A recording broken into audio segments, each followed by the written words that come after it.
السلام علیکم رحمۃ اللہ وبرکاتہ۔ عزیز طلباء و طالبات، ایک بار پھر سے ڈیجیٹل اسکول میں آپ کا استقبال ہے۔ آج ہم جماعت 9ویں مضمون اردو غزل نمبر 3 مرزا داغ دہلوی کی اس کا مطالعہ کریں گے۔ اس سے پہلے چینل کو سبسکرائب کیجئے، لائک کیجئے اور اس ویڈیو کو زیادہ سے زیادہ شیئر کیجئے۔ ڈیجیٹل اسکول اس اینڈرائڈ ایپ کو آپ پلے اسٹور میں سے ضرور ڈاؤن لوڈ کیجئے۔ اس میں پہلی جماعت سے لے کر 10ویں جماعت تک تمام مضامین کے ویڈیوز اپلوڈ کیے گئے ہیں۔ یہی ویڈیو آپ کو چینل کے پلے لسٹ میں بھی ضرور ملیں گے۔ تو چلیے شروع کرتے ہیں۔ سب سے پہلے جان پہچان میں دیکھتے ہیں۔ یہ اردو زبان کا جادو ہے کہ لوگ تحریر یا تقریر کے دوران اپنی بات کو پر اثر بنانے کے لیے اردو کے اشعار استعمال کرتے ہیں۔ اس موقع پر داغ دہلوی کا یہ شعر بے اختیار یاد آتا ہے، جو عام طور پر اردو کی تعریف میں دہرایا جاتا ہے۔ اردو ہے جس کا نام ہم یہ جانتے ہیں داغ، ہندوستان میں دھوم ہماری زبان کی ہے۔ جان پہچان میں دیکھیے، نواب مرزا خان داغ سن 1831 میں دہلی میں پیدا ہوئے۔ جب وہ 6-7 برس کے تھے، ان کے والد کا انتقال ہو گیا۔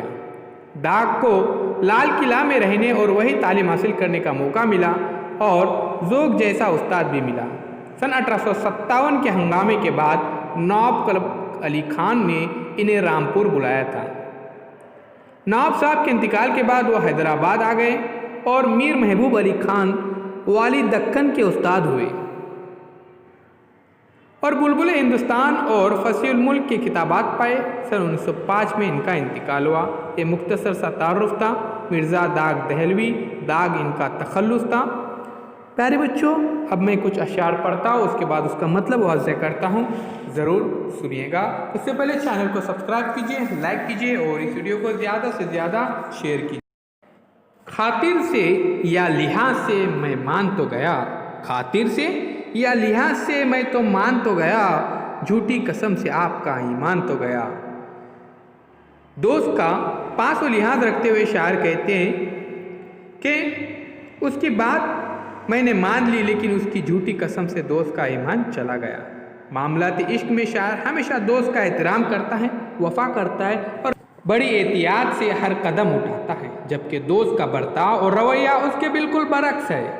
باوجود اس کے شاعر صبر اور ذمہ داری نبھانے کا مظاہرہ کرتا ہے۔ شعر میں دوست اپنی غلطیوں اور بے وفائی کی حرکتوں کی تعویل پیش کر رہا ہے، یہ جانتے ہوئے بھی کہ دوست جھوٹ کہہ رہا ہے۔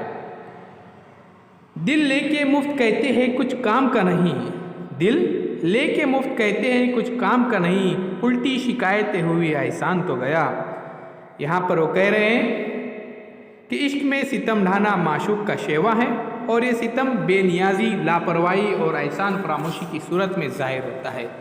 اس نے اپنی نظروں کے تیر چلائے، شاعر کو اپنا اسیر بنا لیا۔ شاعر نے بھی اس پر اپنا سب کچھ نچاور کر دیا اور اس معاملے میں وہ بے لوث اور بے غرض جذبات کے ساتھ تعلقات نبھاتا رہا ہے۔ دوست نے اس کا احسان ماننے کے بجائے اسے نکما کہہ کر ٹھکرا دیا، جبکہ دوست کے لیے شاعر نے اپنا سب کچھ لٹا دیا تھا۔ تیسرے اشعار میں کہہ رہا ہے کہ افشائے راز عشق میں گو ذلتیں ہوئی، افشائے راز عشق میں گو ذلتیں ہوئی، لیکن اسے جتا تو دیا جان تو گیا۔ اگرچہ عشق کا راز فاش کرنے میں بے عزتی کا سامنا کرنا پڑا، لیکن اسے آگاہ کرنے میں مجھے اطمینان ملا ہے۔ اس طرح سے یہاں پر کہہ رہے ہیں۔ اگلا مصرع ہے، گو نامہ بر سے خوش نہ ہوا پر ہزار شکر، مجھ کو او میرے نام سے پہچان تو گیا۔ وہ نامہ بر سے خوش نہیں ہے، یعنی یہ شکر کی بات ہے، کیونکہ دوست نے مجھے ذاتی حیثیت سے جان لی۔ یہاں پر دیکھیے، نامہ بر یعنی پیغام پہنچانے والا یہ لفظ ہے، اور ذلت یعنی بے عزتی، خاطر یعنی لحاظ، پاس، اور افشائے راز یعنی بھید کھولنا۔ تو نامہ بر یعنی پیغام پہنچانے والا۔ دوست تک پیغام رسانی کے لیے ایک قاصد کی ضرورت ہوتی ہے، مگر شاعر کو یہ کھٹکا لگا رہتا ہے کہ کہیں قاصد ہی معشوق پر فدا نہ ہو جائے، لیکن یہاں ایسا نہیں ہوا۔ نامہ بر نے شاعر کا کام بالکل دیانتداری کے ساتھ کیا، شاعر کا تعارف اور اس کے جذبات کی ترجمانی مکمل طور پر کر دی۔ اس میں دوست بری طرح برہم بھی ہوا اور شاعر کے تعلق سے پیدا ہونے والی ناراضگی اور غصہ